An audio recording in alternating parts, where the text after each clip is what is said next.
We're breaking down anything and everything Utica City FC related. This is the Keeper's Corner podcast with your hosts, Matt Sterling and Brandon Brooks. Let's get into it. Hello. I wasn't jamming out. I was listening to the intro and just jamming out. I didn't know where we were. How's everyone doing tonight? How are you doing tonight? That's how. You got your sogs. All right, well, welcome to another edition of the Keeper's Corner podcast. This is what, our third live one now? Doing all right? I hope. It's something like that, yeah. Okay.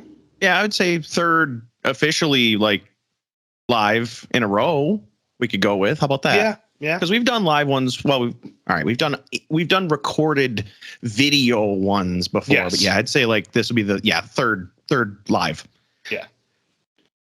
Okay. How's the live looking over here? Terrible. Probably. Yeah, I'd say third. Okay. Looking good. I just wanted to make sure that everything was peachy keen since we had those issues last week. Or once again, my window for my video feed just randomly blew itself massive. But it looks like some of the technical stuff is getting figured out here by accident. So we're good. I like it. Brandon, big weekend for Utica. They just took 6 points, 3 on the road, 3 at home. Before we talk about those two games, I want to mention we're in the final hour of bidding for the Utica Riggies jerseys over on the Live Source app. At this point, every jersey is sitting at $210. Wow. So, and I will not be bidding. What do you think? I'm made of money? maybe. No, I don't no, know. skin. Are you? Okay. I figured it was worth a check. Yeah, I guess you're right. Unfortunately not. Well, that's life. I'm going to apologize in advance with the weather change again, because we just can't figure out if we want to be below freezing or above freezing or below zero or anything. My sinuses went nuts this past weekend. It's now turned into like a chest thing. So I may have to mute myself once in a while. And if you see me kind of just spasming, I'm coughing violently because of course. Kind of like this. I'm sorry, do I hear excuses? Oh, yeah. Mm. Do you hear another person? I just hear you. Your middle name must be excuses. Wow. Because that's all I'm hearing from you. I'm trying to be like professional and nice about this since it's live and not like a recorded one where I just, in the past be like, string it out, keep talking because I can't right now. No, you can do it. Everyone will be able to see it. You can still do it. It's just, it's going to look really wonky and weird. Mm-hmm. So you're more than welcome to do it. And we will all laugh at you. But hey, you do you. Yeah. Well, let's get to it. Yeah. Friday night, Utica was down in Harrisburg. 7-4 victory. They, you saw that? Is that? Yeah, I just saw that. Hold up. I mean, let's be honest. Do you really want to hear him? I mean, my mic is unmuted. You can, this could just be, maybe he's talking through me. Desktop audio map. That's, gosh darn it. Did you figure it out? Yes, I did. You did the stuff in the things. Yeah, okay. Hold on. Maybe we haven't figured this out as good as we thought. Huber, I welcome being wonky and weird because why? I'm also lame. Let's see what I did. And I also have a nut allergy. So, we figured out a few things about myself. I really learned about myself last night, thanks to the Twitch chat. So No, I see what I did. I turned my mic on in the opening panel, but it didn't carry over to the mainstream, so I am learning that I can mute my mic in one panel and not in the others. Here, I thought I had to mute it and unmute it every time I changed it.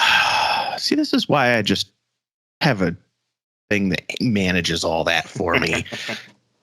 All right, let's get into it. Yeah, let's get into it.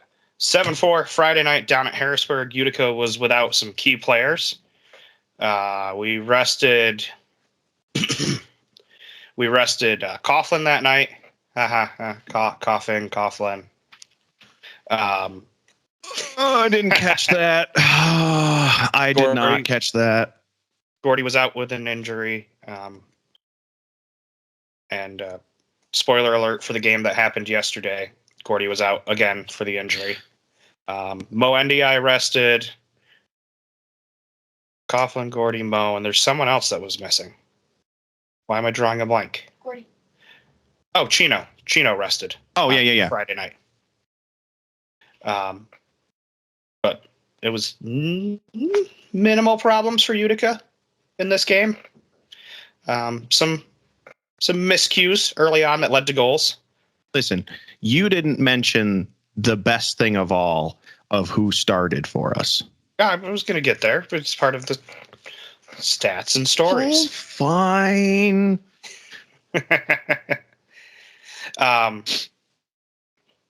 Because my stat that tells the story in this one is the defense, which did a fantastic job helping Julian Rodriguez earn his first career win. AKA...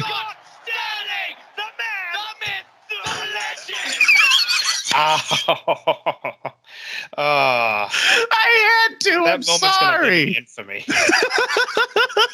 That moment's gonna live in infamy. If you don't know it, you got to look it up, please. Yes. Chino gets, or not Chino. I'm reading the chat and throwing me off. Julian gets his shot at redemption after. There's no polite way to say this. Taking a ball to the face that just laid him out. Yep. In Tacoma. We're glad he's okay. We're glad that, he was able to come back and, give us a show. Let me tell you. Yeah. 7 saves on 11 attempts, but the defense in front of him is my stat that tells the story. They combined for, had this earlier and I have forgotten it, so now I got to do math. 5, 6, 8, 9, 10, 13 blocked shots. Yeah. Defense was on fire in that game. So more than half the shots that Harrisburg took didn't reach the goalkeeper. We mentioned that game against Texas was probably the best Alava looked. That continued throughout this weekend. He and Logan were flying all over the place defensively in this Harrisburg game. And they looked like a team that had remembered how to play defense for large stretches. There were a couple oopsies. A bad pass led to the first goal.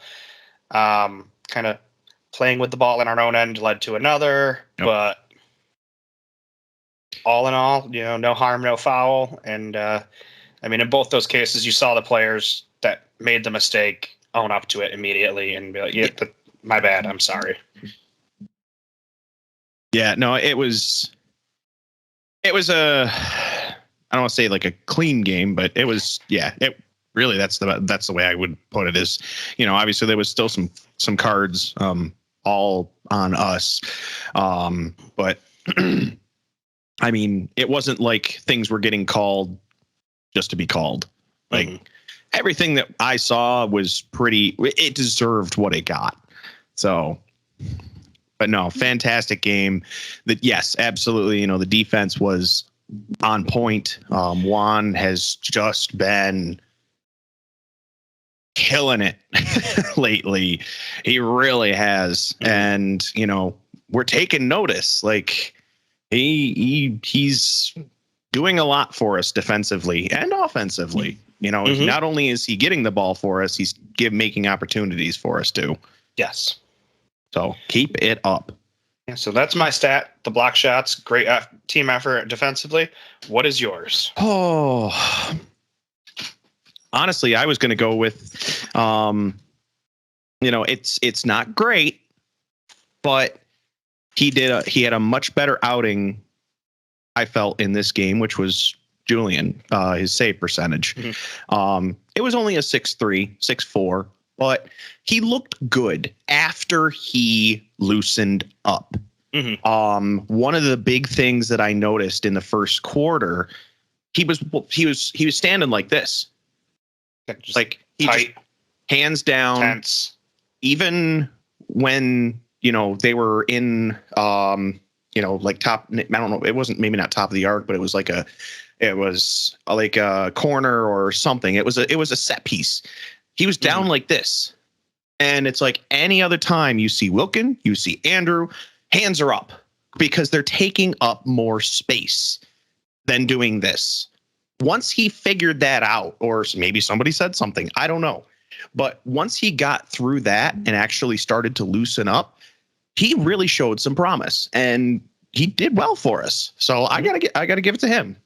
Just even though it wasn't a stellar performance, it was still a good performance by him, and just showed that, he is in fact a good, he's a good backup to the backup.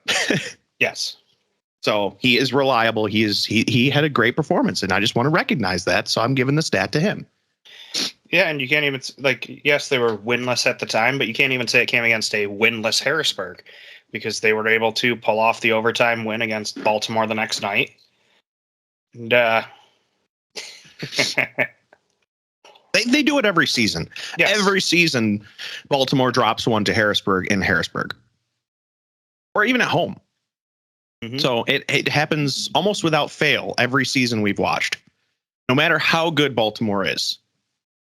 So I was just waiting for it. I knew it was going to happen. So good job to Harrisburg. Yeah, I mean, it was only a matter of time. No team goes completely winless in this league. I mean, I thought Dallas was going to. I think everyone did. Everyone's like, come on. We thought the Lancers were going to that year, and then they ended up beating KC. Yep. That brings us play that changed the game. Because I mean, it definitely changed at some point. Utica trailed 3 different times, and then Utica made it a no-doubter. Yes. I actually had one for this. And now I lost it. Crud. Yeah. I don't remember now. You do yours. Okay. I had one, and then it just lost. It just slipped my mind. All right. Mine's the Alava goal, the first one. The one that was an absolute rifle past Navarrete. Just sniper shot, upper 90, far post, beautiful, beautiful looking goal. That gave Utica their first lead before the half. Yep. And that swung moment, that's it. Momentum's now in our court. We've scored 2 in a row. Yep. Originally, I was going to say the first Jace Berger goal, because which was beautiful. Yes, it was, and it really got at least myself, fans at home, got us hyped up. Like, okay, we're not letting them run away with it. We're keeping pace with them every time. And then it was also his first. Yes. So it was like, yes, that's awesome. We should mention that. Congratulations, Jace, on your first career MASL goal. Yes. You join a long list of Utica players to have scored their first goal against Harrisburg. If I remember, Isak, Keaton. I'm not sure about Keaton, but definitely Isak. Yep. Ronnie, Chino, Nilton. That's just off the top of my head. We got a rookie. Let's play him against Harrisburg. They're going to score. Who did Gomez get his against? Cole Stevens. Oh, Gomez got his against Baltimore. Never mind. Yeah, Baltimore. Yep. Cole Stevens earlier this year with his first career goal came against Harrisburg. I mean, we played him enough. One more to go. One more. Yeah, I think that's really what I'm going to go with is just, it wasn't necessarily a momentum swing, but it was a boost. It was a boost for the team. And the fact that he followed it up with another one from the King. I mean, I think that was, like I said, it gave us a bit of a confidence boost again. Not only did we just keep pace, but we, one of our new guys got to score, and that's a big confidence boost, not only for him, but for the people around him. So, things that need to change after this game, something that needed to right before we went against Kansas City. Yeah. Not a lot of time to do it, but what would you pick? I mean, the fact that the fact that we played good defensively in this game, almost any other time, that's what I would say necessarily needed to change. But, and I have one for KC as well, but this one, I don't know. I'm sure there's something that. Am I back? Hello? My OBS messed up. You froze right as you were about to start that, and then OBS disconnected on my end, and now it's back. I don't know what happened. It dropped incredibly far. Now it's at full strength again. I have no idea. Oh yeah, I see the blip. Yeah. So I'm gonna be honest. I don't really have one for this. Okay. I felt we played good ball. It's hard to gauge something we can change going against a lower tier team. Yes. I was really trying to find the best way to say that. And it's really hard to highlight faults when you're not playing your best people. Mm-hmm. And yeah, I don't know. I can't say that I have one for this one just because of that factor. It just doesn't highlight our negatives well enough. Yeah, really, the only thing I had for this was, clean it up. You had 3 blue cards. You killed 2 of the penalties. Pretty good. Yes. I'll take a 2 out of 3. It would have been nice to get 3 out of 3, but hey, it's what it is. And of course, Dominic Francis was involved on the power play goal, so no surprise there. Yeah. And they did. They cleaned it up. All the penalty cards against Kansas City were yellows. So we never had to go a man down. Right. And, then they all came at once. That's really all I have. They cleaned it up. Yep. And that brings us to a positive takeaway, which depth one's easy. Is really what you got. Depth. Yeah. You had 2 goals from Jace. You had 2 goals from Alava, who, yes, he plays every game, but he's not often involved at the offensive end. No. He's picked that up lately, which is great. Absolutely. Julian showed that if the defense is solid, he can compete at this level, and he's still young and has plenty to learn. Mm-hmm. But not a bad game at all. And although he did start to lock up towards the end. That's why Brian went in, because they were massaging him at one point, trying to, keep the muscles. Yeah, keep the muscles from locking up, and then he ended up cramping, and that's why we had Wilkin in for the last 6 minutes. Okay. Yeah. So we got to work on some hydration. Yes, he's got to work on some hydration, some endurance, but yes, definitely hydration. Mm-hmm. So keep drinking that water or whatever you got in there. Just drink more of it. That was solid road win over a team that you should have beaten. Beat the teams you're supposed to, and brought us to Sunday, where the world was shocked when we found out that not only was Coughlin not playing due to injury, Gordy, yeah, he was listed as doubtful, but there was some hope he could go. Yep. And you sat him again, so he's missed 7 games on the season now. Yeah, he's been out for he's been this season's Logan. Kind of, yeah. Great when they're there. And it came up to we put Brian Wilkin in goal to start this one. The brick wall. Look, I'll be honest. Knowing our defense, no Coughlin, the way things went in Milwaukee, you kind of prepared yourself for the worst on Sunday. And then this team came out and performed in the best way possible. Oh, yeah. Brian played out of his mind. Once again, the defense stepped up, and Utica came out of it with a 7-3 victory. We forgot one very important person. Yes. Keaton freaking Woods.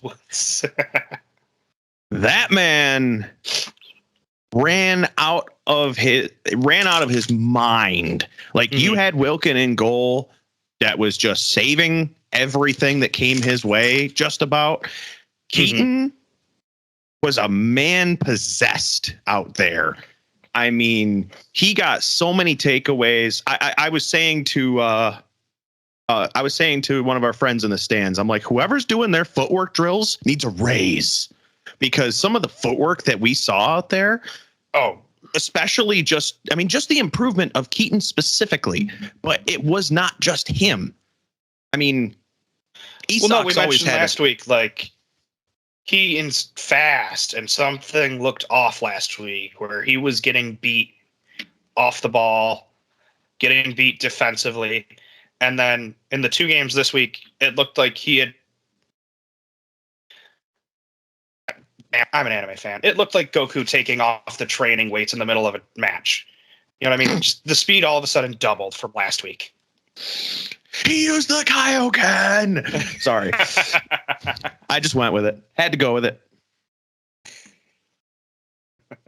Just going to nerd out here, and everyone's just like, yep, done. Turn it off. But that's the best thing I could compare it to. It looked like he was running in quicksand or had training weights dragging behind him last week. Yep. And then this week he was at full speed. Yep. And torching everybody. Absolutely everyone. No quarter was shown by Keaton. Don't you give me lame.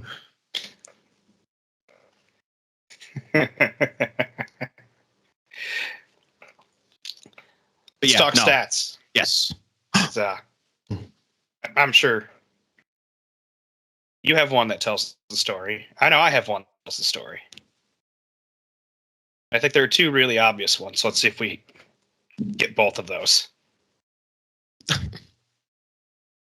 What do you think mine is? Who do you think mine is?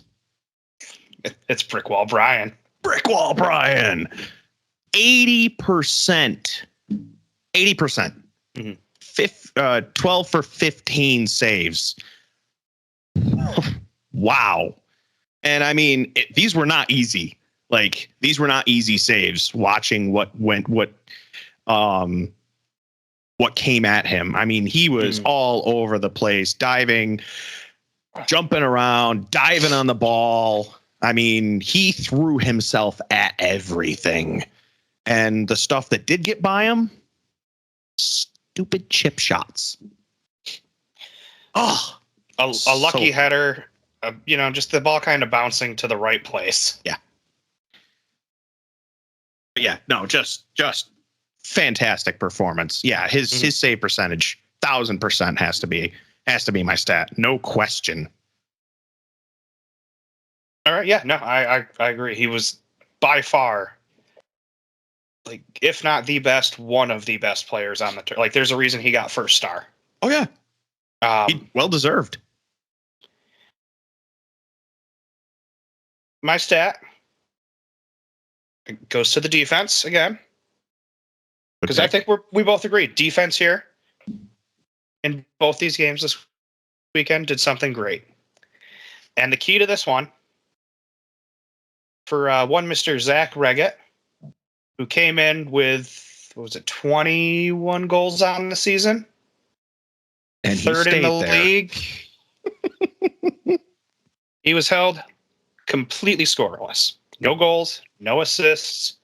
He only managed 5 shots on goal. And, he was a presumptive front runner for MVP 5 games ago. Yeah. Oh, yeah. He's having a great season. Things fell apart. The wheels came off for Kansas City. Mm-hmm. No, this was easily one of the most defensive games that I think Utica's played to date this season. Mm-hmm.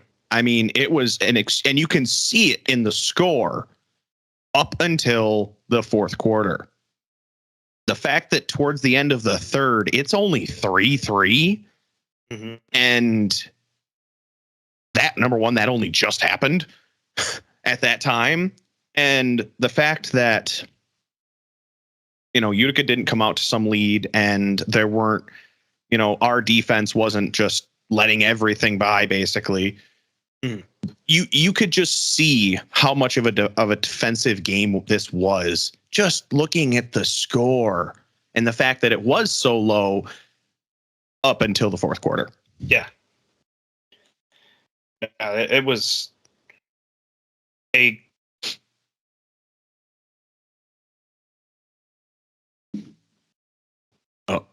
me again. I was going to say, did I freeze? Yeah, I don't know what's going on. OBS dropped and now it's back. Yeah, because you froze for me, so I was like, I don't get it. It drops. It'll be at like 10,000 kbps and then drop to 0. That's just a signal drop. Yeah, which we'll get that figured out. Yeah, we'll work that out. Yeah. All right. Let's get back to it. Yes. No, there were stretches of this game where Kansas City had the ball and possessed it for 2-3 minutes at a time. And Utica held their own. Yes, they very did. well. Very well.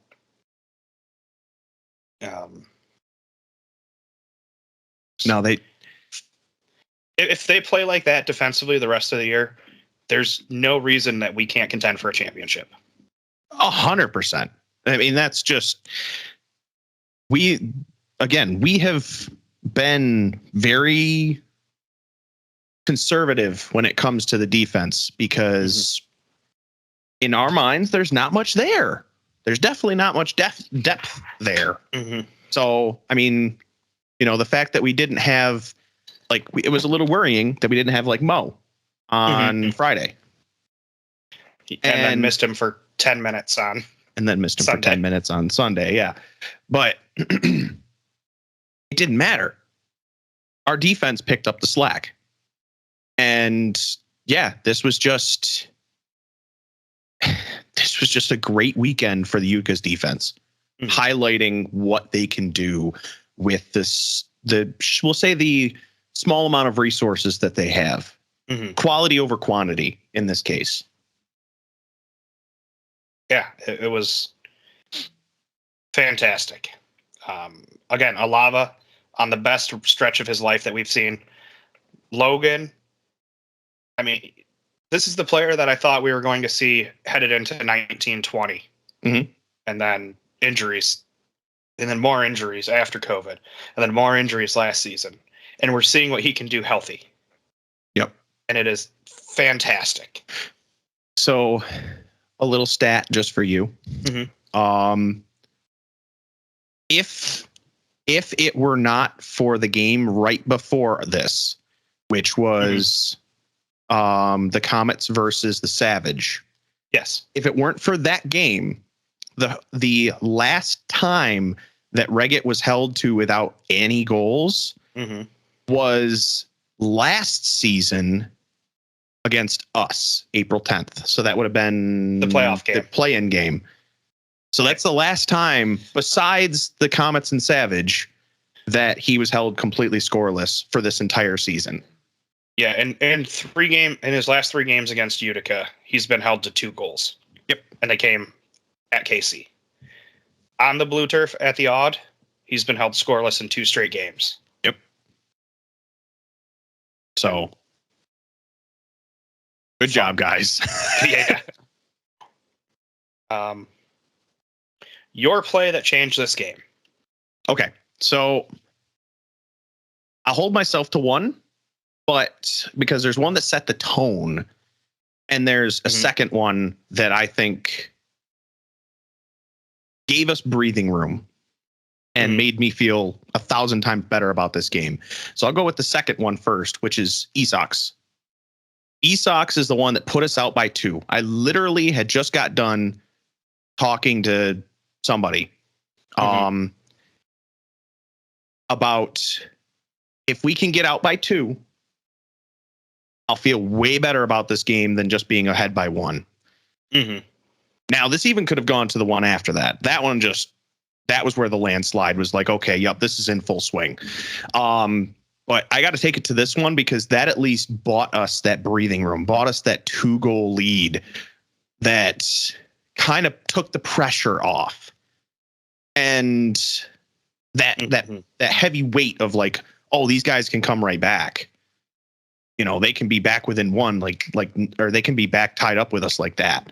So to me, that goal was like, you know, taking the lid off of the pressure cooker, and just relieving the pressure of not only the fans but the team. Okay. Yeah, no, I was going to take that one. I think you were going to take the Esoc one. Yes. Yeah, I thought that was the most obvious one.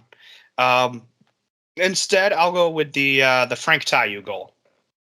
That made it 3-1. That gave us that, okay, we're starting to pull away.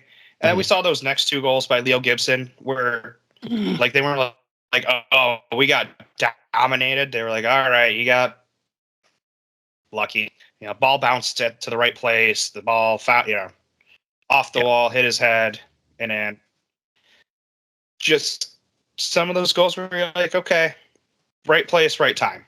Yes.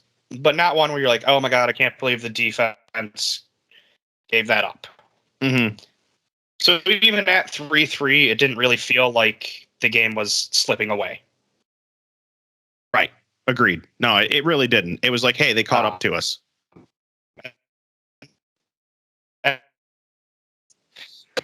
It really got the awe into it. He had the double step over, and then he went 5-hole on Neto. Just classic Frank Tayu. Yeah, for sure. Sorry, it was a bit laggy for me, so I was okay. I was like, I didn't want to interrupt you, so I was trying to wait until you were done on my screen before I tried to chime in. But yes, the Tayu goal was definitely important in my mind, because it was another basically one-on-one, just about. And I know a lot of people are still very much not in Frank's corner. Yes. So which I do want to talk about after we get through these. Okay. Yeah, because that's part of that mid-season recap. I'll wait. He's the big addition. Yeah. But that goal was big. Yes. But I mean, so just so that I can get it out there, honestly, both of Keaton's goals were highlights. Mm-hmm. His first one, I mean, really, both of them were basically like a steal into a goal. And the first one set the tone. The second one, that quick response, well, not even a response, just that quick follow up to the one we had right before it. I mean, both of those just really were a punch to the gut for Kansas City. Yeah, it's one thing if you get hit. It's another when you get 3 quick body blows. Yeah. Yeah, 3 goals in 47 seconds in the fourth quarter. I feel like we've done that before. Any team. I feel like we've done 3 goals in 45 seconds before. Yes, we have. But we've been on the right end of it too. Yes. I guess we should mention that we're talking about all the good stuff in this one. I'm going to take my positive takeaways here. Or actually, we should do the negative first, because I like to end on the positive note.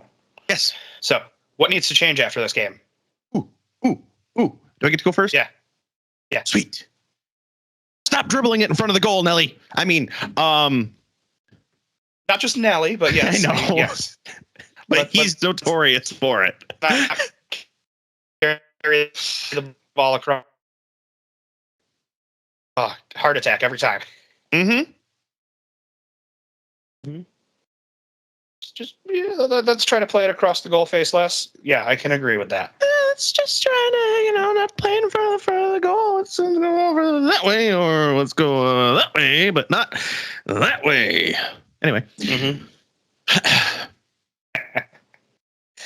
I just had to get that out. No, you're good. For me, it's more. Let's clean it up this time, language-wise, guys. I don't know about the second yellow card. I don't know what Mo said on that one to get it, but the first one, that was obviously coming, because from our corner, you could read his lips, and if you were a little closer to the field, I'm sure you could have heard him say something along lines of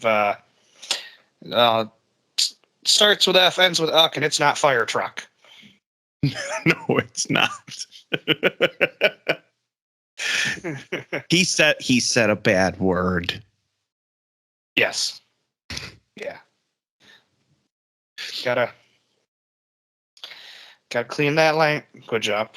We got a bench misconduct, which just means somebody on the bench said something that the officials didn't like, and so they had to assign it to the bench because they couldn't identify who said it. Yep.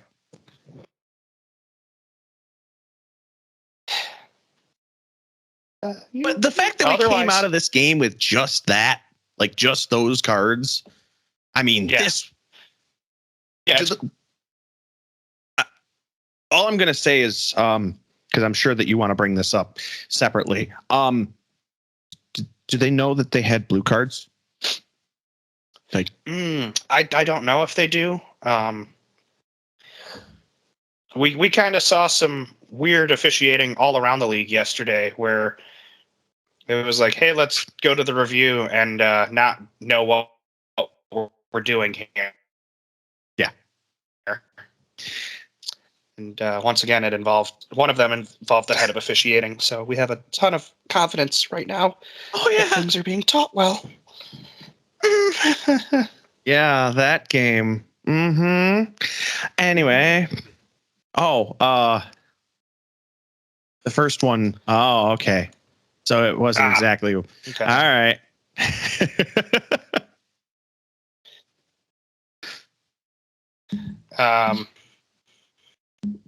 Positive voice. Just want to talk milestones. I posted them already on media. Nelson Santana got his 100th and 101st points of his career. Congratulations. He is now 4 goals away from 50 for his career. Mm-hmm. We already mentioned the first career win. This was Wilkins' first win since 2022. Yep. Excuse me. He's dying. He's so happy. He's ecstatic. And so he's just... And Nilton that goal with 7 seconds left, or 9 seconds left, which if you watch the replay, was a laser that goes in against almost any goalkeeper in this league. Oh, yeah. 6 attacker or not, I don't care. That was finding upper net. That was his 25th career goal, and he now has the lead on the team with 13 goals on the season. Let's go. Mm-hmm. Yeah, we said he was snubbed last year in the Rookie of the Year contention. Not saying he should have won it, but should have been on the poll. Absolutely. And is just having more of a breakout season this year. Nope, he's doing good for us, and we love to see it. We love to see it. All right, let's have your positive takeaway. So I think, unlike the last one, where still feel bad saying this, but against a lesser opponent, yes. This one for sure was a highlight for the defense and for Wilkin. Our back half of the field was out freaking standing, and it showed with how much they were able to shut them down from doing most anything. I mean, the fact that they didn't even get 20 shots on Wilkin says volumes, because they had a lot of possession time, and we didn't let them do anything with it. So that's big in my mind. Now, again, we still had a lot of great stuff on offense. But I really, if I have to highlight anything, it's got to be the defense. You know, it's got to be the Juana Lavas, of course, Brian Wilkin. Logan had a fantastic game. You know, even people that aren't on defense, you know, Isak was playing great for us. But I mean, Mo, it was so nice to have him back on the field. And it was fantastic to watch him. But just everybody played a fantastic game. And when I say the defense, I don't mean just the people that have defense in their position. Right. Everyone that played defense was on point. So kudos to this team for what they were able to do and stop on defense. Yeah, no, like we said, if this defense plays like that the rest of the year, put the league on notice. Yeah. Yeah, Huber, to what you're saying, Belliard has been playing pretty well these past couple games. He's definitely adapting to the league well. And, well. And he's easy to spot. Yes. Look for the gloves. Look for the gloves that aren't the keeper. All right. You have shrunk. Have I shrunk? You are the shrunken head now. What the heck? I haven't even closed Skype or anything. It's still the same window. You just hold on. How did I do this? You're shrinking. Okay, hey, that's great. You can come back now. Okay. OBS, why are you doing this to me? You just don't know how to use it. Probably. I agree with that statement. Yes, let's right hope there. This defense shows up against the Wave in the Flash. Yes. All right, midseason recap time. Slightly past the halfway point because we got in a 13th game this weekend. Utica stands at 10-2-1. A vast difference from where we were last year. With 30 points, we are in second place in the East. We have a 5-point lead with a game in hand against Milwaukee. which call it what you want on that array for the excuse me. Goal differential of 30 in our favor. 108 goals. You heard none of that. OBS. I hear you right now. Yes. But it was just like I do not know what is going on with OBS. Error. YouTube is not.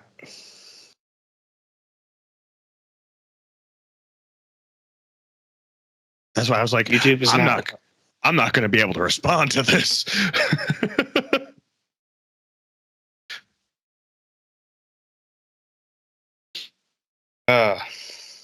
I don't know what's going on. I mean, now you're good. Yeah. I don't need a highlight video, thank you. Can you do that again? Yeah,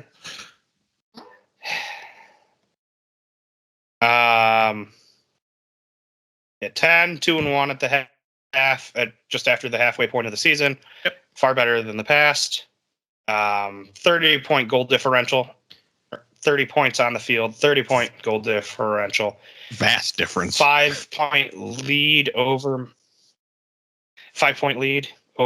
Milwaukee for the number 2 spot. Yep. We trail Monterey by 7 points. We do have a chance to catch up to them a little bit when we face them later in February. Yep. Hand them the on first our loss. home turf. It very well could be a possibility at that point. Mm-hmm. Utica is 6-2 on the road. Only 2 road those 2 were Milwaukee and Tacoma. Yep. We do have one more game at Milwaukee to finally try to crack through and win at Panther Arena. I'll get my pickaxe. 4-0-1 at home. So we still have 7 home games to get to, including the one this weekend against the Blast, which we'll talk about in a bit. And things look well at the moment. Everything. Unfortunately, we've lost Nate for the season. Do we know what he actually had to have the procedure on? Then it's still just lower and vague, and it'd be nice, like, oh, he needed his knee cleaned up, ankle surgery, just to have an idea. Yeah. No, so here's my thought on losing Nate for the season. Mm-hmm. We didn't have Nate this season to begin with. Right. It would be different if he had played. And this isn't a knock against him at all. So don't take it that way. But if he had been on the field and we had, his presence had been felt on the turf, that would have been one thing. To lose him officially lose him at this point in the season. But given the fact that he has not been on the field, yes, we know what he's capable of. We've seen it plenty of times. But that being said, it doesn't change anything for the team makeup on the field by losing him officially.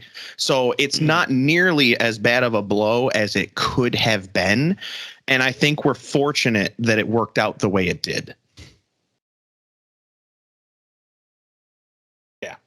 Yeah, I agree, obviously, that it's not as much of an impact having reached this point without him. Mm-hmm.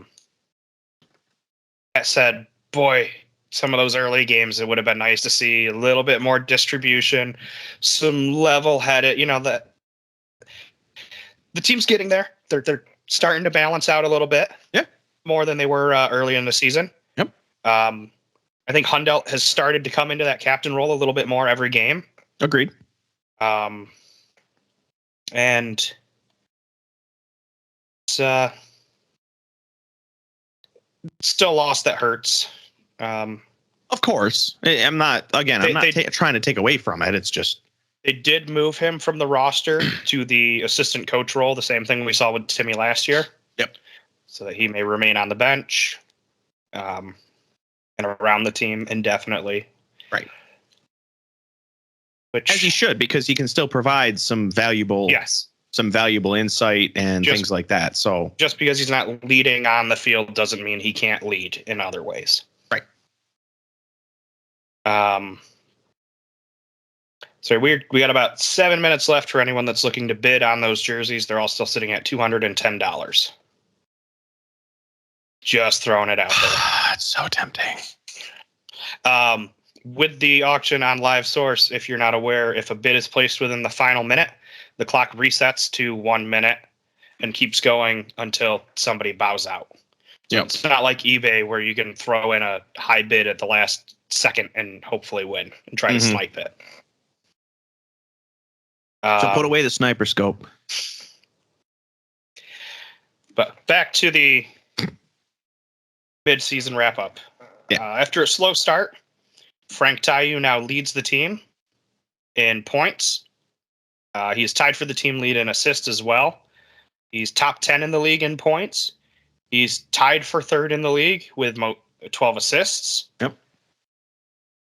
And he's tied with Nilton for team lead in fouls. I still think it's fair to say that there are fans that expect more from Frank, and I fully understand that. Mm-hmm. His 1.8 points per game would be his lowest in a long time. And we'll talk about that a little more because there are other people to highlight here at the midway point. As mentioned, Nilton has taken over the team lead in goals with 13. His 21 points are second highest on the team. Keaton, 12 goals, tied with Ronnie for third most goals on the team. Mm-hmm. They both have 12. The only thing separating them is Keaton has 8 assists to Ronnie's 7. Yeah, years for these guys. Oh, yeah, absolutely.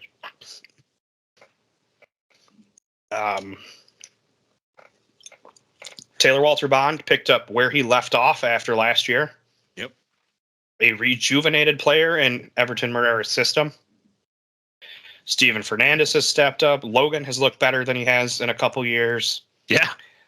Gordy lasted more than a few games. Yeah. Gordy, in the 6 games he's been out there, he's collected 6 goals and 3 assists. Hopefully he gets healthy for the second half because there are some big games that we definitely want him out there for. Yes. Pardon. Oh, God, he's coughing again. Somebody stop him.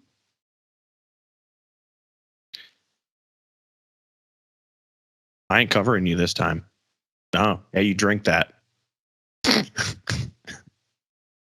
I will.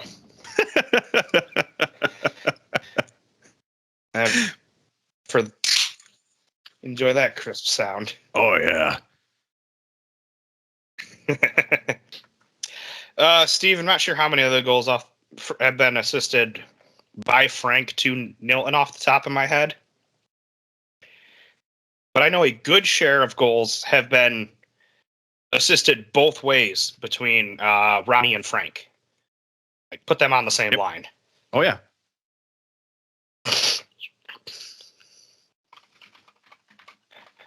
Definitely have to go back and look to see what exactly, how many different interactions there have been between like Frank and who, because I mean he does have quite a bit of assists for us. I skipped right by him. Mo NDI, 5th on the team in points.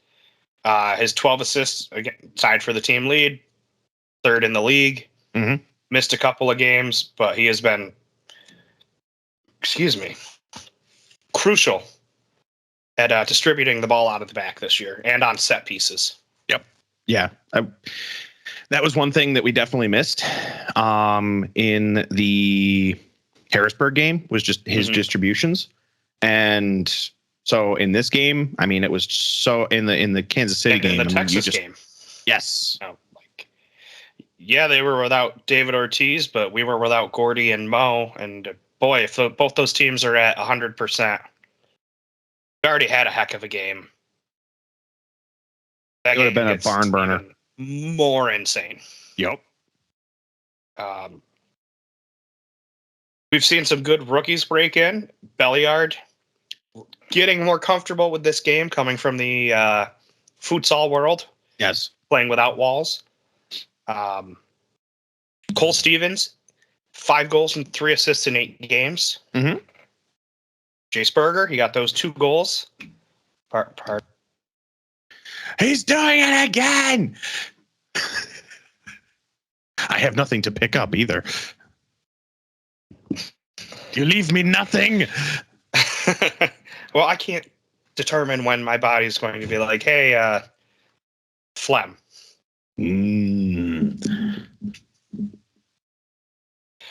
Isak returned from injury. Immediately gets a goal in this first one. Listen, he was great to watch on the M2 squad.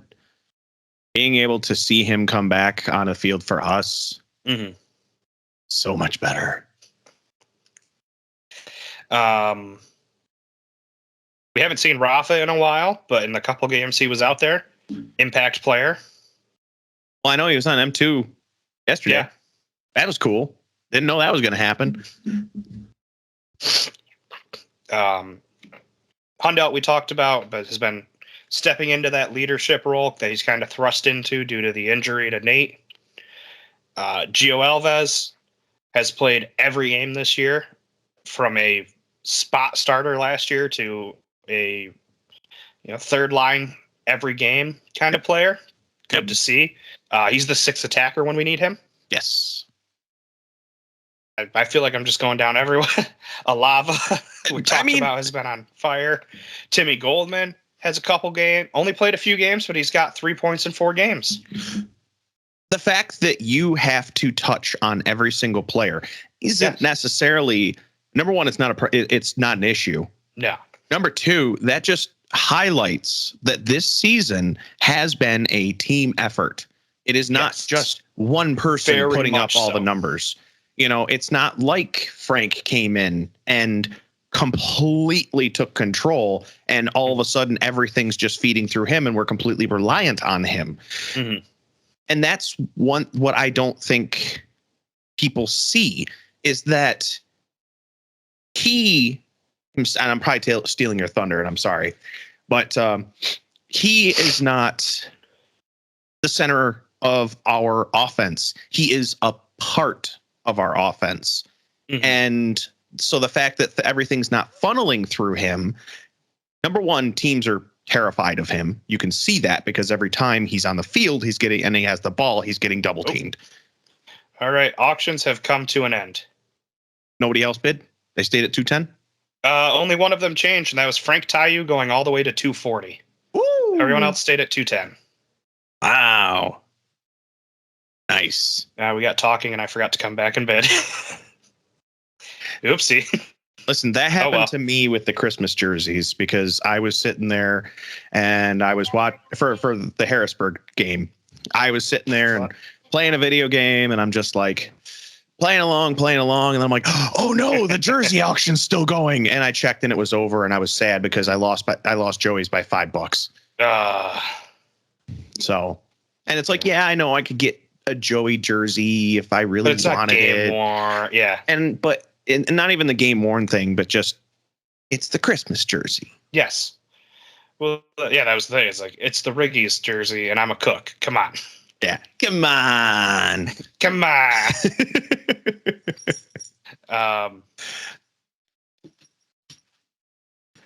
Yeah, let's quick mention second half schedule, and then we can talk about the Frank of it all. Got 11 games left. Only 4 of them are against teams with winning records at the moment. Mm-hmm. Our next 2 are against Baltimore. We play them Sunday, have a bye week, and then travel down to Baltimore after Valentine's Day. What am I supposed to do on a bye week?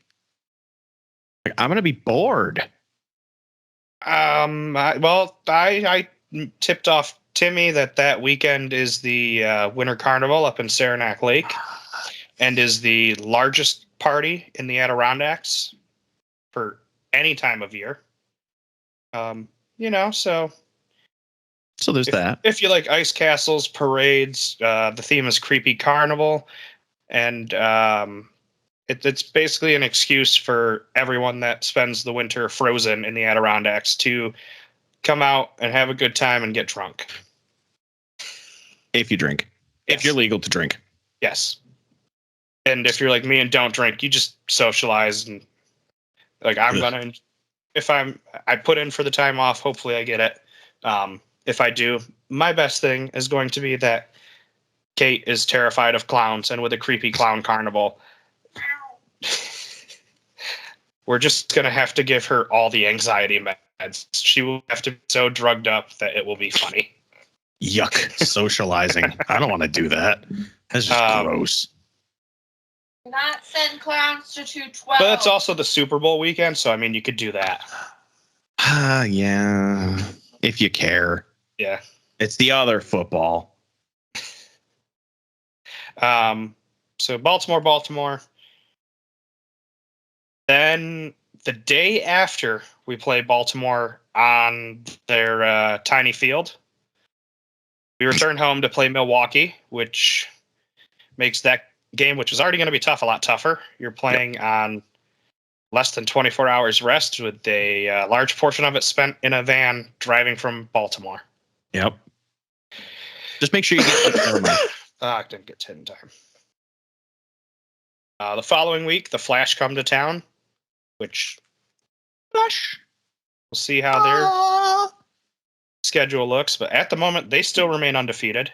Yep. They've gone to overtime a couple times. Won both of them. They were both at Milwaukee.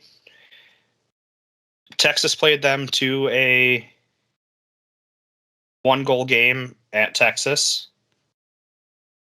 Come on, MASL. I know they website. play Tacoma, and then they play the Strikers. They play the Strikers the same day we play Baltimore. Okay. But beyond that, they play. We catch them at the end of a 2-game weekend. So they play Tacoma, Strikers. Then they have a bye the same week as us. Then Tacoma goes down there. Then they travel up to Harrisburg to play there on a Friday. And then that Sunday is when they play us. Okay. As things stand, no question, Monterey is the best team in the league, I don't think. They have manhandled every team pretty much. Yeah. They've played in at least one game. This is going to be a true test. I'm looking forward to it. It's Sunday, February 25th at 3:05. That's going to be a fun one at the Odd. Bring your running legs, Utica. Yes. That's what we're going to need to do, because they can run. Yes. I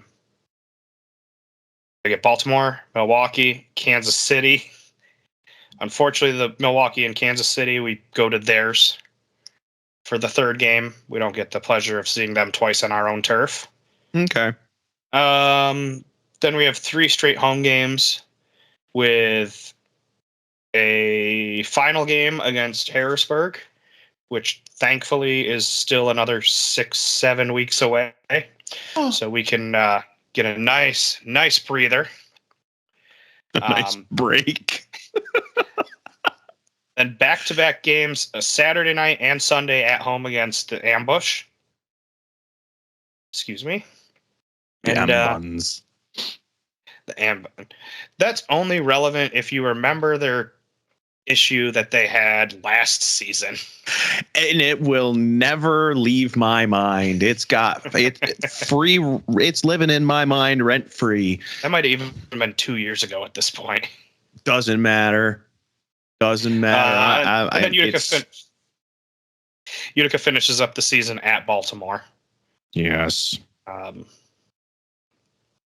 So and I'm not saying yes because I'm not saying it that way because it's Baltimore. That's not at all what it is. You're saying because boy, it would be nice to send Baltimore into the offseason with a loss, knowing that they can't make the playoffs. No, it's because I got to drive down there. Oh, you're going? Yes. Aw. You can wear your Riggies jersey. I know, I'll blend in. That's the plan. And then after the first goal, it's like, surprise. Yeah. Got my Utica jersey on underneath. Incognita. Yeah, like I said, 7 games at home. That Monterey Flash one's probably the one I'm most excited to see. But Milwaukee is absolutely going to test us. You want to bring it back even after the way things went the first game. The March 8th game at Milwaukee, you would really like to win because we've been there a lot over the past few seasons. Not a lot, but like 5 times now since moving to Utica. Yep. And 0 wins. So I'd like to get that into at least a 1. Just get rid of that goose egg. I know. Mm-hmm. I know. I would love it too. It's been a long time coming. Yeah.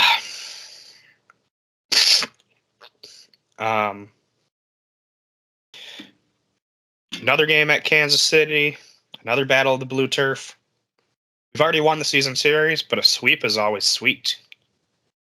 A sweep is sweeter. Oh, how sweet it is. There you go. Who knows by that point how things could be.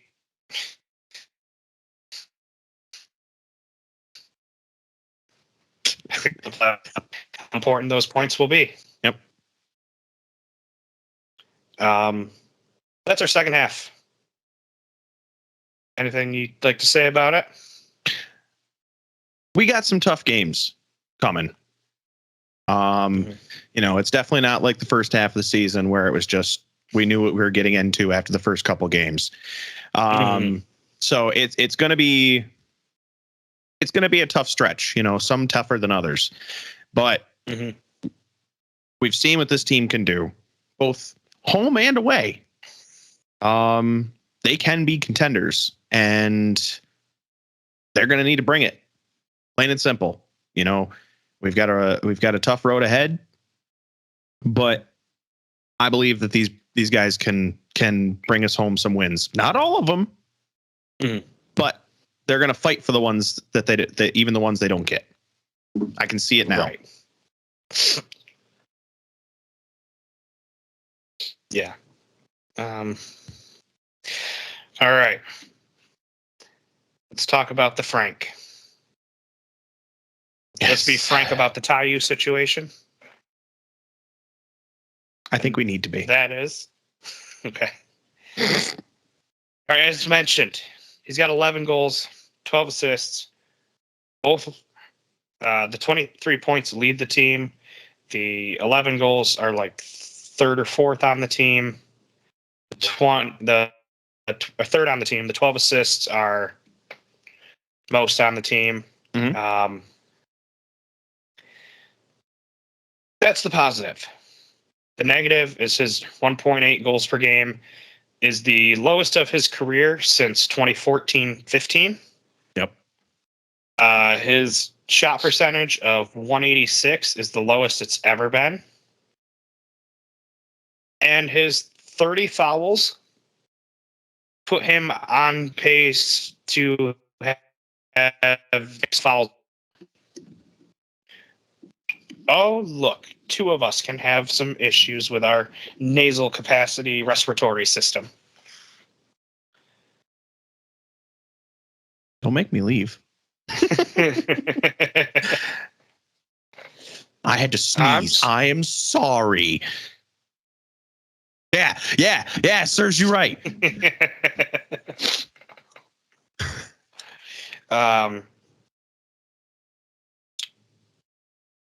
I think there are two sides of this argument, and they're both right. Okay. Yes, we would like to see more out of Frank. Of course. We would say that about any player.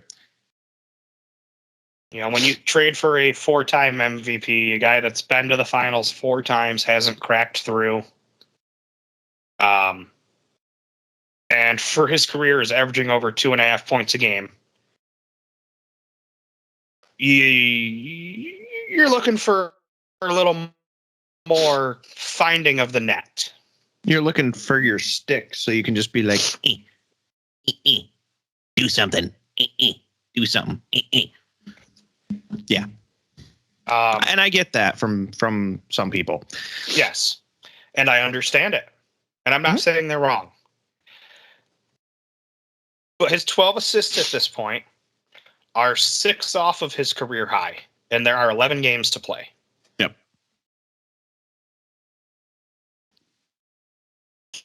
They're tied for 3rd in the league. Now, if he repeats the second half and has a, 22 goal, 24 assists, somewhere where they're both in between like 20 and 25. Yeah. And finishes with 40 to 50 points. Mm-hmm. Are you going to call that a disappointing season? I don't.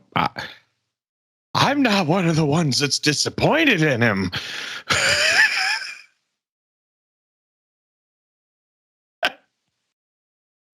Look, I would say I'm calling that a disappointing. 46 points, yeah, that's a little low, He did that in 21-22 when the Fury collapsed. Mm-hmm. The then Fury collapsed. Yeah. I don't know. I just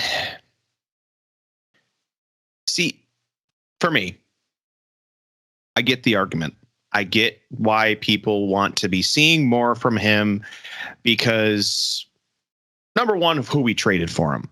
We got rid of fan favorite with Steph. Q definitely has built up rapport on this team with the fans. And so, I know that there's a lot of bad blood there with the fact that, they're not here. He is. And some people are still not very happy about that. From that perspective, there's a lot of people that, expect to be seeing more from him. I still, to the people that that expect more, fair. But I look at the stat sheet and I look at the spread and I say again what I mentioned earlier. It's a team effort. And it shows. And he has gone out of his way to distribute versus trying to score himself. We've seen it, and we've seen it backfire. Like, he's trying to be a team player. Maybe that's what he's been told to do. But he has 100% tried to distribute a lot of times versus actually taking the shot himself. Do I think that every once in a while that it's like, hey, why did you distribute it? Just take the shot. Well, we don't see from you're muted. Oh yeah, I had to cough. I was just saying, like, yeah, wield that mighty scepter, do your king thing. Yeah, just rip one in there instead of passing it away. Oh, we've seen a lot of our other team members do that too. We've seen a lot of people just, instead of ripping it themselves, pass it away to try and get that better angle. And I get that. And I'm fine with that for the most part. Mm-hmm. Yeah, Steph's only 10 goals, 7 assists. So, I mean, now granted, they did kind of transition him from a defensive player to offensively. So, I mean, it wasn't an initial thing. But yeah, I mean, Frank is still leading this team in points. People say he's not doing anything. They expect more from him. He's still leading the team. And you think he's not doing anything. Like, it blows my mind. Yeah. I think a big thing, not just the change of the role from being the focal point of the offense to one of the heads of a many-headed hydra would be the best way to describe this in my mind. I knew that's where you were going, and I love it. Because now I just picture a blue hydra with a bunch of soccer, with all of the different players on their heads. I hate it. I hate that picture's in my head, and it's your fault. You're welcome. What was I about to say? I don't know. It's okay. So part of that is the foul situation. Is we are watching him get played differently in the East than they played him in the West. Yeah. And we've talked about this when it came to how we would handle a Reggett or and they are treating him like they treat Ian Bennett and Reggett here in the East. Yep. Which is double team, man mark, and try to make the rest of the team beat you. Yep. In the West, and because of my schedule, I got to watch a decent number of Empire games over the past. They played him in a way that was more of a we will make you beat us. You know what I mean? They let Frank get his own and tried to lock down the other guys. Yeah. Instead of, they did what we tried to do with Milwaukee. Yes. Funnel everything through Ian for that game. And in the West, when I got the hiccups now, when Frank was over there, yes, you're right. They were basically saying, we're going to make you funnel everything through Frank, and we're not going to let any of your other players do anything else. Now it's the opposite, where he's getting locked down every single game because people are afraid. Plain and simple. I mean, you can't put it any other way. They are afraid to leave him alone because he will produce. Now, granted, the penalty shot, that one hurt.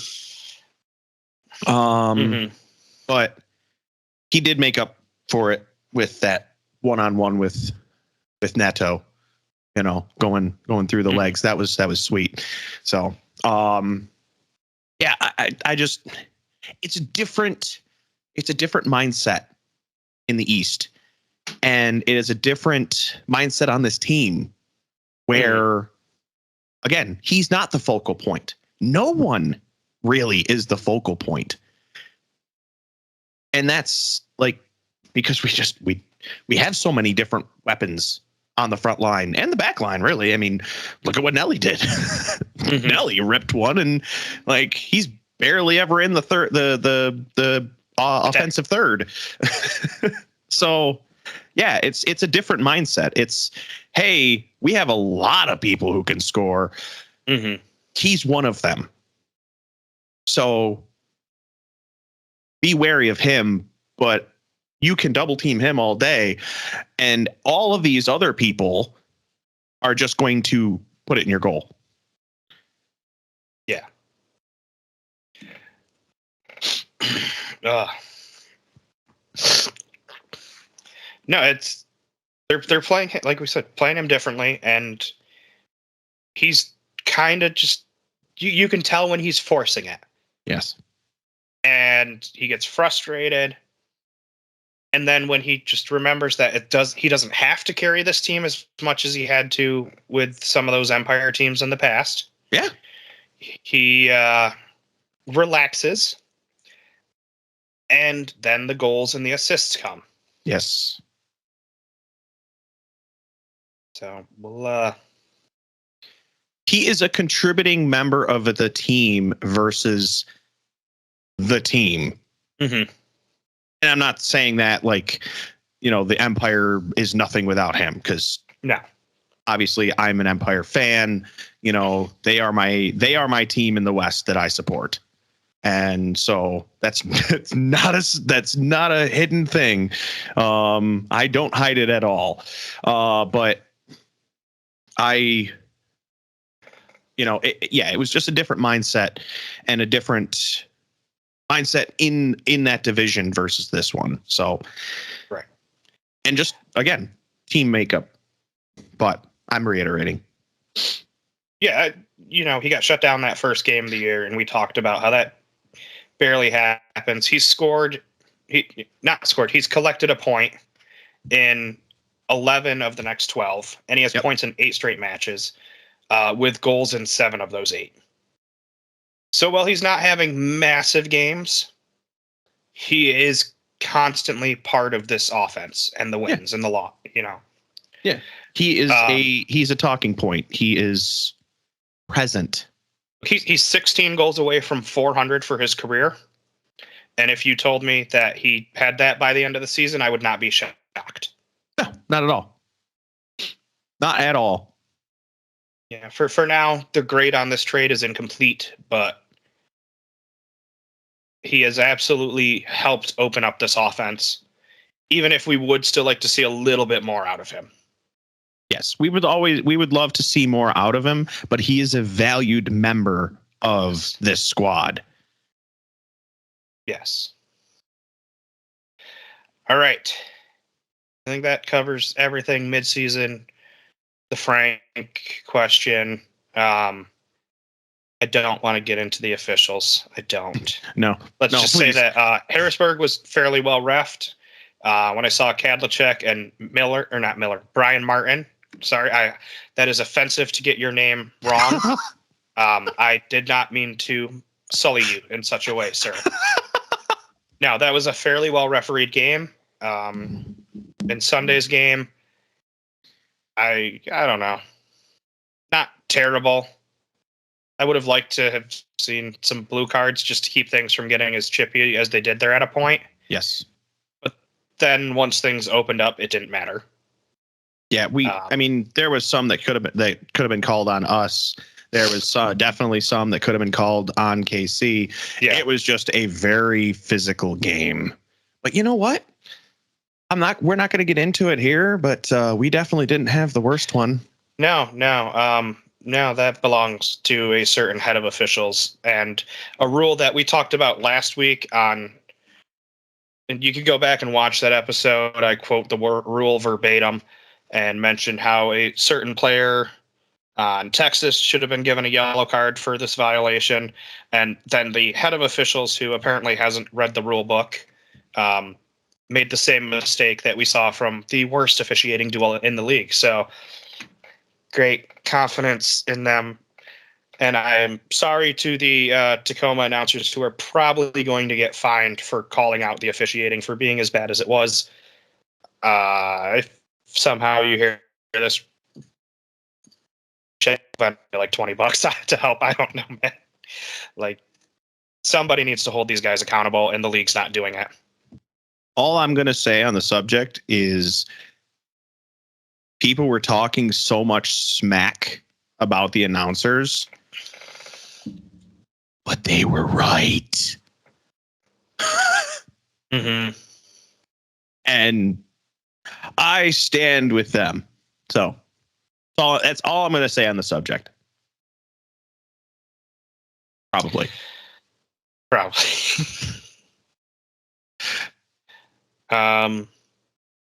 Anything else for the mid-season stuff? No. I think I'm good. I think I'm dandy. Okay, that's great. I mean, listen. We did have one at home, finally. Yeah. So we got to say it. It was great. Mm-hmm. It felt nice, but yeah. Okay. On to Sunday. Baltimore comes to town. They that ain't Santa. aren't doing too hot this season. They are having a bad season. They are definitely not the Baltimore that we are used to.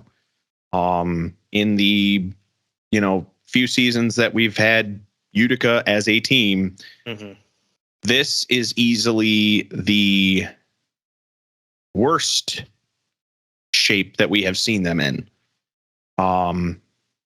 And that's not a dig from a Utica fan to Baltimore. It's a fact. Like, yeah, they're missing pieces just like every team is in this league, thanks to visa issues. Yeah. I forgot to check in on that court case that started last week for the Gianni case. That will definitely be a very interesting thing to watch under review. I guarantee you that will be the center of under review because of what happened. Sorry, just reading the chat. Oh, in the chat, yeah. Criminal. Yeah, the trial was for January 24th. How did the trial go? Unless the date was changed. I'll dig into that off the live.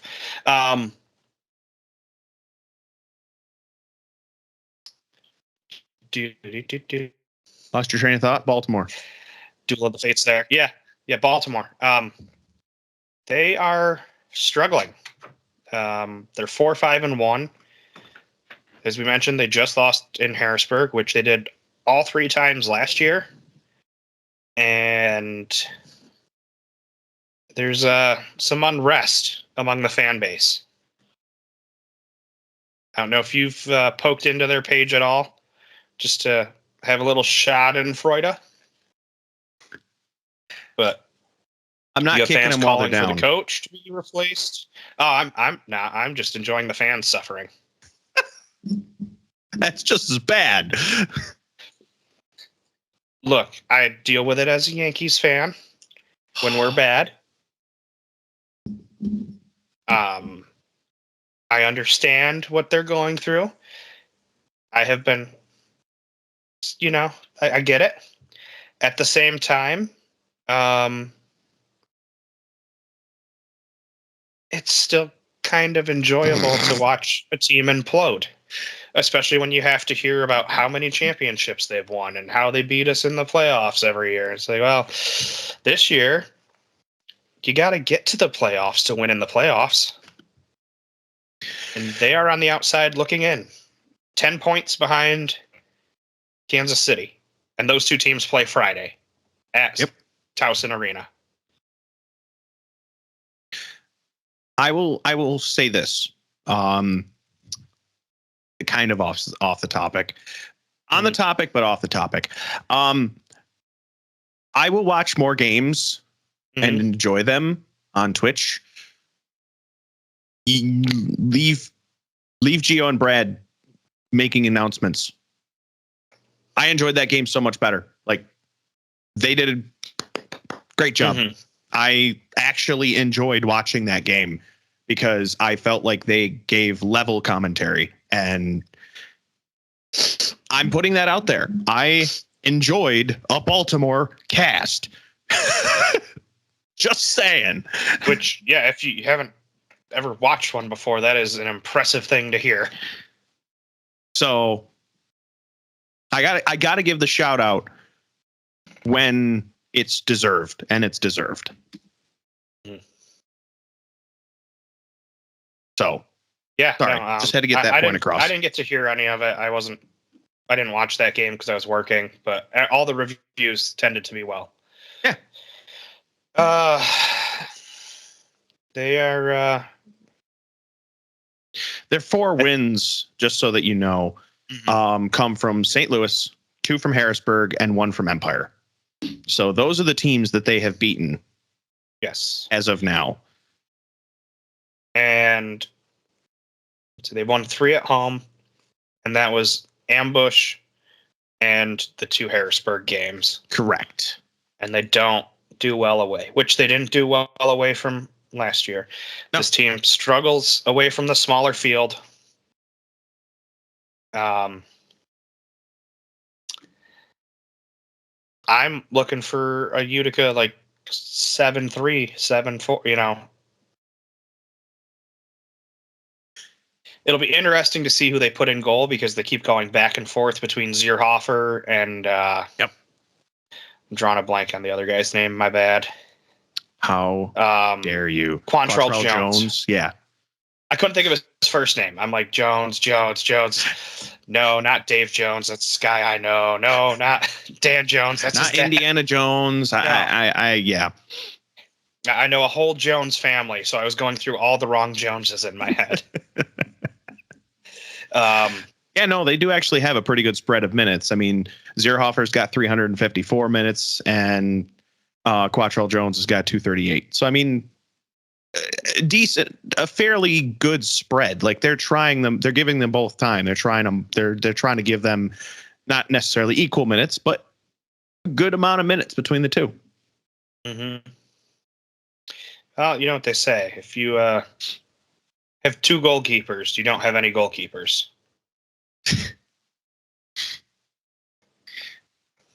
Yeah. You really need that number one. Number one. Well, they do have number one. Quantrell Jones is number one. Come on, man. Yeah, I know. You set me up for that. You set me up for that. I did. So don't you give me no crap about it. You deserve that one. What's your prediction? We're at like an hour and a half here. We got to try to wrap this up. Okay, I'm sorry. All right. So here's how I see it. I agree with your three. Because if we bring that defensive squad that we've had, it's our only game this weekend, so we don't have to worry about being on tired legs, which we 100% were on Sunday, because you could see it at the end of the second quarter when we were just playing for time. But then we got our second wind at the end of the game. So that being said, if we can bring that defensive squad and have those people available and be able to prevent the quick counterattacks that can easily happen in Baltimore, which would mean potentially leaving someone like Nelly back, playing much further back than normal. I was going to say a 9-3. Like I wasn't going to necessarily give us 10 digits down there, but it's definitely possible. But I'll pull it back a little bit, kind of keep it a little conservative, a little close to the chest, and we're going to go a 9-3. Okay. But I want to see a dominant game from Utica. Okay.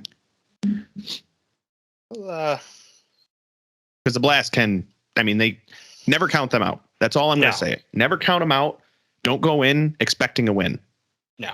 Go in hungry for a win, ready to fight for another win. Yeah, let's kick off the second half with 2 straight wins. I'll take it. Brandon, anything else you want to add tonight? There, I remembered it. I'm sorry I didn't give you a chance to use the new button that you put in. I'll save it. Okay. Oh, right. You didn't hear it. Sorry, Peanut Gallery was confused, so I guess I'll mention it. That one heckle that I had right before a goal was scored that was directed. Yeah, that one. You know, the one that I Not doing it. Oh, yeah, she has video of it. Oh, of course. Yes.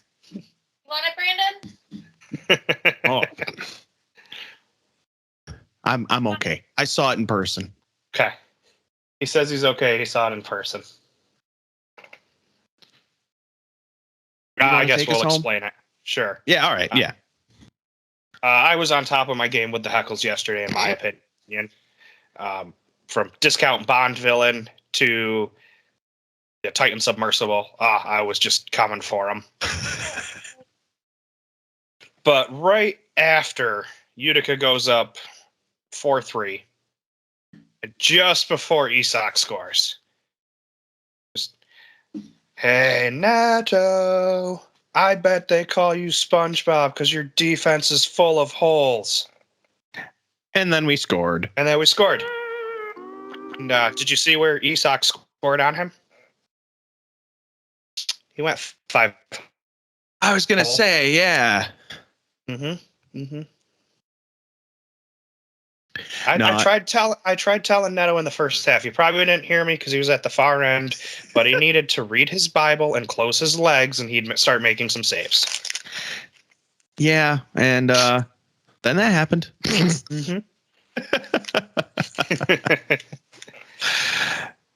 No, it was good timing. I give you I've never had kudos. better timing in my life.